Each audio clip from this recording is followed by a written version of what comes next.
Goeiedag, geliefde disipel van Jesus en baie welkom by nog 'n episode van In Jesus Bybelstudie. Hierdie is episode 51 van ons reeks oor jou identiteit in Christus. En ek was verlede week 'n bietjie op 'n rabbit trail oor Job en daar's nog baie wat ons oor hom kan sê, maar ek wil graag uitkom by dit wat die Here op my hart gelê het om hierdie reeks mee af te rond. En dis die krag en autoriteit van God binne in ons. Maar net voor ek daarby uitkom, wil ek net vandag 'n bietjie stil staan by Hebreërs 4 vers 12. En ek wil hier 'n fondasie lê van hoe om die amazing dinge wat ons vorentoe gaan bespreek, hoe om dit te interpreteer en te verstaan. Want ons gaan nie noodwendig die dinge wat ons in die woord gaan lees, gaan ons nie noodwendig sien in die fisiese riem, in die fisiese wêreld om ons nie. Want is dinge wat hy oor ons gees praat. Dis dinge wat hy vir ons wys wat in ons gees se werklikheid is. En ons moet dan begryp dat die woord gees is en dat die woord die spieelbeeld na ons gees toe is. Hebreërs 4 vers 12 begin met, want die woord van God is lewend en kragtig. En die van julle wat nou al 'n rukkie saam met my kom sal weet dat ek lief is om hierdie gedeelte aan te haal. Want dit bly vir my so powerful. God se woord is nie net 'n boek nie. Sy woord is lewendig. In Johannes 6 vers 63 sê Jesus, sy woorde is gees en lewe. Hierdie boek wat ons die Bybel noem, is die geesvervulde, lewendige woord van God. En hy het nog nooit sy lewe of sy krag verloor nie. Maar omdat dit gees is, het ons die Heilige Gees nodig om die woord reg te interpreteer. Anders gaan ons dit mis. Jy kan nie die Bybel met jou brein, of met jou fisiese verstand verstaan nie. Dit gaan nie sin maak nie, want dis nie vlees nie, dis gees. En die woord wys ons dinge wat in ons gees is, wat ons nie in 'n fisiese spieël kan sien nie. As ons wil weet hoe ons gees lyk, die werklike mens wat ons voor God is, want God is gees, dan moet ons in die spieël kyk wat ons gees kan reflekteer. Soos wat ons na 'n fisiese spieël toe gaan om te kyk hoe lyk ons hare of hoe lyk hierdie pysie wat ek nou op my voorkop voel, moet ons na die spieël van ons gees toe gaan om te sien hoe my gees lyk en wat daar aangaan.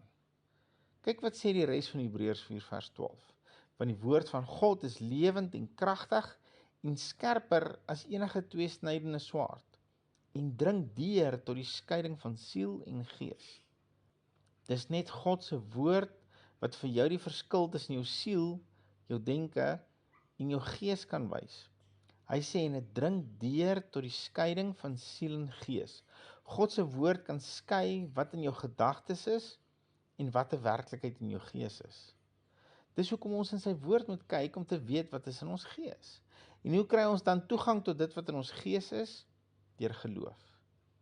Soos enigiets anders in die woord kry ons toegang tot dit wat in ons gees is, deur die woord te glo en daarop te reageer. In God se koninkryk is geloof die eenheid waarmee ons toegang kry tot alles wat hy vir ons in sy woord beloof. Vers 12 gaan verder en sê, want die woord van God is lewend en kragtig en skerper as enige tweesnydende swaard en dring deur tot die skeiding van siel en gees en van gewrigte en murg. Nou wat beteken dit dat die woord skeiding bring van gewrigte en murg? Die murg is waar ons liggaam ons rooi bloedselle maak. En soos julle almal weet is bloed lewe. Jy kan vir iemand tydelik op 'n hartmasjien sit wat sy hartfunksie sal oorneem en hy sal nog lewe. Jy kan selfs 'n masjien op hom koppel om sy breinfunksies oor te neem en hy sal nog lewe. Maar daar's geen plaasvervanger vir bloed nie. En sonder bloed is jy dood. En hier sê die woord, hy kan murg skei, daai lewe skepende middel in jou kern, in die middel van jou bene. Die woord kan skeiding bring tussen murg. So die woord kan jou wys wat sal werklik vir jou lewe gee. Hy kan skeiding bring en vir jou uitwys wat is daar in jou lewe wat besig is om dood in jou lewe te bring. Maar hy kan jou ook wys hoe om lewe en lewe in oorvloed te verkry en te beleef. Ons het Jesus leer ken deur die woord en ons het die liefde en goedheid van God leer ken deur die woord. Ons het geleer wat Jesus vir ons gedoen het met sy kruisdood en opstanding deur die woord. Ons het die Heilige Gees leer ken deur die woord. Ons het geleer hoekom God ons gemaak het, waartoe ons geroep is en waartoe ons op pad is, deur sy woord.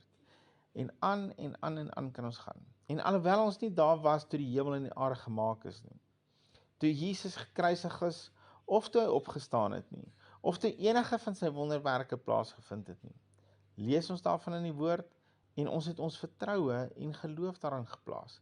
En dit is hoe ons toegang kry tot alles in die woord, deur geloof. Geloof is ons sleutel tot alles wat deur God se genade vir ons beskikbaar gemaak is.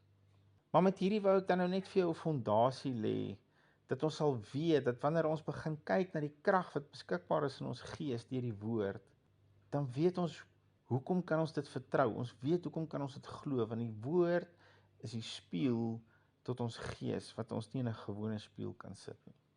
So ons begin dan nou môre kyk na hierdie oorvloedige krag binne in ons, moet dit nie mis nie. Here, baie dankie vir u woord, en dat u woord vandag nog kragtig en lewendig is. Dankie Here dat u woord vir ons kom wys wat is in ons hart, wat is in ons gees, wat is in ons siel, en dat ons die skeiding kan maak tussen hierdie. En dat u woord nog steeds die lewegewende bron is, waarvoor u dit gestuur het, duisende jare terug. Dankie Here, ons kan die woord vertrou, en ons kan ons lewe op u woord bou. Ons eer u vir u liefde en u goedheid in ons lewe. In Jesus naam, amen. Geliefde van Jesus, hou jou oog op Jesus en jou neus in sy woord.